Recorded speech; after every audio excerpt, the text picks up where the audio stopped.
Okay, I've been seeing a lot of posts on my feed lately of people getting excited as they think the president is simply going to demand lower mortgage rates. And several of those posts where people are excited to see rates in the 3% range again because of this. So as someone who deals with mortgage rates on the daily for the past decade or more, let me do my best to break this down. And before I begin, let me acknowledge that I know these posts I'm seeing stem from comments from the current president. And I'm aware that politics on social media is super toxic, so let me be clear. This is not pro or anti any person, any position, any policy. This is nothing political at all. It's simply an effort to give some insight to how mortgage rates actually work. So as rare as it may be on social media, here's an attempt to have an adult, mature conversation around a topic that has recently been a little bit politicized.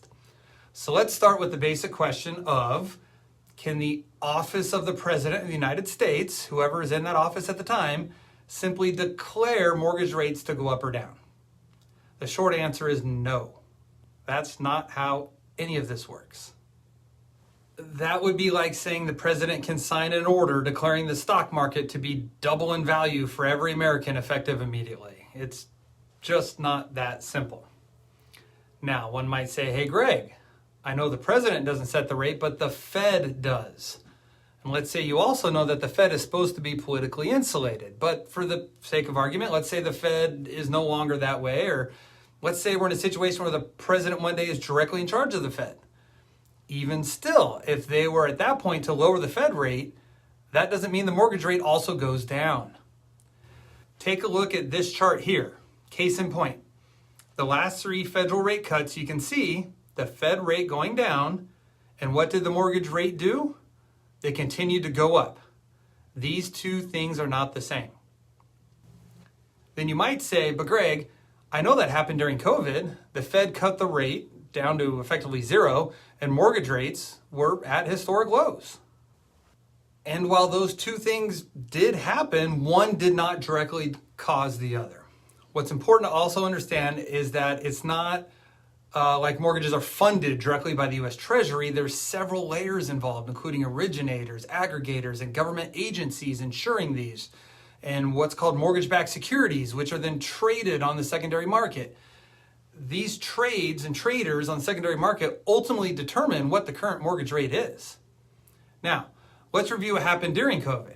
In an effort to prop up the economy, the Fed started blindly buying mortgage-backed securities in the secondary market at a very large clip to the tune of several $billion a month.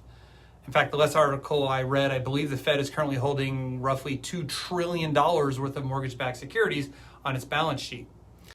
You can see right here on this chart, you see this orange color here. These are mortgage-backed securities, and you can see how tight that pinch got around 2020, beginning of COVID, and you see how far now, or how much orange the Fed is holding in mortgage-backed securities.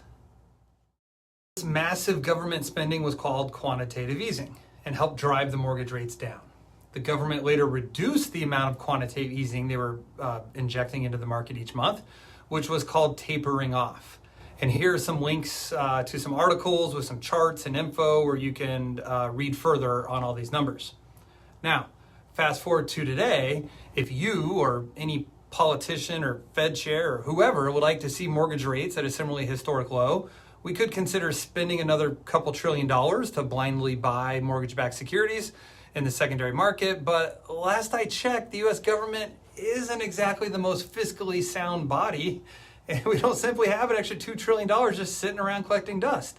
So we'd have to print that money out of thin air. Does anybody remember what happened the last time we printed all that money during COVID? Yeah, inflation. Now, to be fair, I understand this isn't the only economic pressure that drove inflation, but it was certainly one of the biggest. Now, I'm not a politician and certainly don't control the congressional budget of the federal government, but I would guess there's not a lot of political appetite at the moment to spike the inflation again. No, thank you. I would hope future generations learn that artificially reducing mortgage rates came at a trade-off. Let's not go down that road again. So what I'm going to do is link some articles in the comments down here or wherever you're reading this, where you can read more about all of this. and include an awesome link to a newsletter written by someone twice as smart as me with much more in-depth knowledge of the secondary markets that provides a great summary of all this, which I encourage everyone to check out. Now, if you have fast forwarded to the end of this video and skipped everything in the middle, let me summarize. The answer to the question is no. Regardless of how large of a Sharpie a president may use when signing the order, he or she cannot simply order the mortgage rates to come down. If you're looking for mortgage myth busting or loan guideline updates or simply how-to videos on the process of buying a home, subscribe to my YouTube channel. Lots of good information in there. I particularly recommend the playlist called How to Buy a House. Let's go buy a home this year. Let me know how I can help. Cheers.